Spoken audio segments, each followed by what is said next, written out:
Bonjour à tous, je suis ravie de vous retrouver aujourd'hui pour ce nouvel épisode. Biomédicalement Vôtre, la juste prescription des examens biologiques, c'est le podcast qui aide les professionnels de santé à anticiper les risques et à cultiver les bonnes pratiques liées à la prescription des examens de biologie.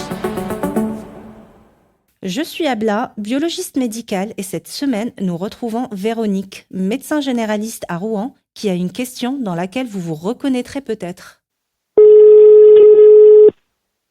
Bonjour, je souhaite te prescrire un cariotype chez ma patiente présentant une aménorrhée primaire. Le consentement est-il vraiment nécessaire et surtout, qu'est-ce que cela implique ? Bonjour Pascal, merci infiniment d'être là. Vous êtes biologiste cytogénéticienne au laboratoire Cerba. Que répondriez-vous à Véronique ? Bonjour Abla. En fait, les examens génétiques en France sont soumis à des obligations réglementaires particulières décrites par décret. Il s'agit en particulier du décret relatif à l'examen des caractéristiques génétiques d'une personne. Et dans ce décret, il est spécifié qu'un consentement éclairé est nécessaire. Qu'est-ce que vous entendez par éclairé ? Un consentement éclairé veut dire que le patient ou la patiente ont été informés sur l'examen génétique qui est prescrit. Cela implique que l'information doit être donnée au cours d'une consultation médicale individuelle, en amont de la prescription, avec un certain nombre de points qui doivent être abordés. Quelles sont les informations qui sont nécessaires lors de cette consultation ? Alors, évidemment, il y a des informations autour de l'examen génétique. Quel est son but? Quels sont les moyens? Le degré de fiabilité? Ici, dans cet exemple, c'est de mettre en évidence des anomalies des chromosomes sexuels expliquant l'aménorrhée primaire, avec un cariotype, donc une explication succincte sur ce qu'est un cariotype et les limites de cet examen. Mais également, il faudra préciser quels sont les bénéfices pour le patient ou la patiente en termes de soins, mais également en termes de prévention, ne serait-ce que sur la possibilité d'avoir un conseil génétique. Et puis, il y a aussi deux autres points absolument essentiels à aborder. Le premier est celui de l'enquête familiale.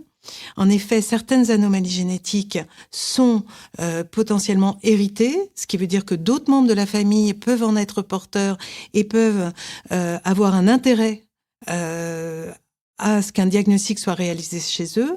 Et donc, le patient s'engage en fait à participer à l'enquête familiale en transmettant l'information à ces différents membres de la famille, soit par lui-même, soit par l'intermédiaire du prescripteur.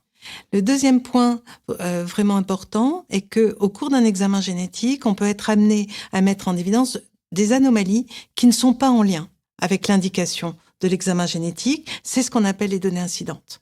Et d'ailleurs, ces données incidentes peuvent elles-mêmes générer une enquête familiale.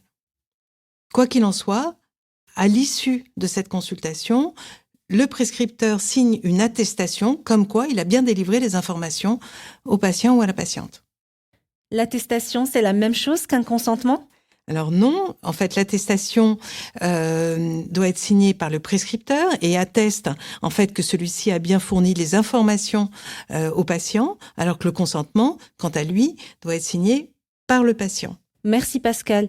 Et ce consentement est identique à tous les examens de génétique ? Alors c'est le même formulaire qui peut être utilisé, mais le consentement est dédié à un examen génétique particulier. Et pour cela, en fait, il faut que soit noté sur le consentement la nature de l'examen, l'indication de l'examen, mais également l'acceptation du patient à participer éventuellement à une enquête familiale. Et puis après, il y a toute une liste de questions où le patient doit donner son accord ou pas, et le fait qu'il donne ou pas son accord ne remet pas en cause la réalisation de l'examen génétique. La question la plus essentielle est: est-ce que le patient veut être au courant des données incidentes ? Donc, je comprends qu'il faut prendre vraiment le temps de lire le consentement avant de le signer. Donc effectivement, soit on laisse le temps au patient de bien le lire, soit on l'accompagne au cours de cette consultation en lui expliquant chacune de ces questions et en le remplissant avec lui. Et Pascal, si la patiente est mineure, comment faire ? Donc effectivement, si la patiente est mineure ou s'il s'agit d'un adulte sous tutelle, le consentement doit être signé par les titulaires de l'autorité parentale, probablement dans le cas présent par la mère ou par le père. Mais il est stipulé dans le décret que le consentement du mineur ou du majeur sous tutelle doit être systématiquement recherchée. Et d'ailleurs, l'information doit être donnée de façon adaptée à sa maturité et à ses capacités de compréhension. Très bien. Et une fois le consentement signé, le médecin doit l'envoyer au laboratoire, c'est ça ? Le médecin doit conserver le consentement, les doubles des prescriptions, les comptes rendus de l'examen génétique commenté et signé. Quant au laboratoire, lui, il doit conserver le double du consentement et les résultats des examens génétiques commentés et signés. Et ça, pendant 30 ans. Si je récapitule, toute analyse génétique nécessite une attestation d'information et un consentement qui, lui, doit être libre, écrit, éclairé, signé avant la prescription et révocable à tout moment. Le médecin a l'obligation de garder ce consentement dans le dossier médical, le laboratoire aussi, et ça pendant 30 ans. C'est exactement ça, Abla. Et je voudrais insister sur 2 données qui doivent apparaître dans le consentement. La notion d'enquête familiale, auquel le patient accepte de participer si celle-ci est nécessaire, et la notion de données incidentes. Et le patient doit préciser s'il veut être mis au courant ou pas de ces données incidentes si celles-ci sont découvertes. C'est le moment de la question rituelle. Pascal, pouvez-vous raconter à nos auditeurs un cas qui vous a particulièrement marqué ?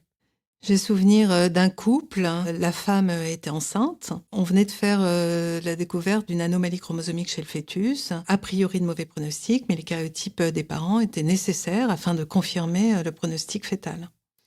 Donc, la consultation se fait dans un contexte extrêmement délicat, avec un couple bouleversé, où les informations sont essentiellement données sur l'avenir de cette grossesse et très peu sur les modalités de prescription et de réalisation des karyotypes parentaux.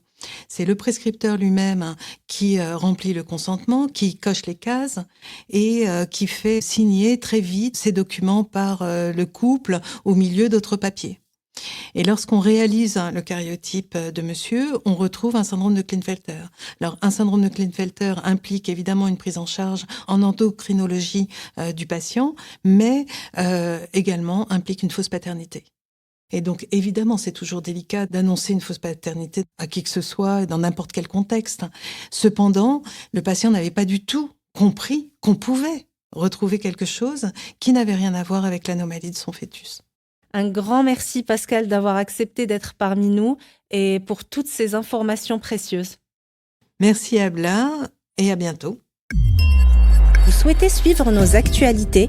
Inscrivez-vous à notre newsletter et abonnez-vous à notre podcast. Vous êtes un professionnel de santé ? Vous vous posez une question ? N'hésitez pas aussi à nous écrire à biomédicalement-vôtre@lab-cerba.com. Nous tâcherons d'y répondre dans un prochain épisode. À bientôt.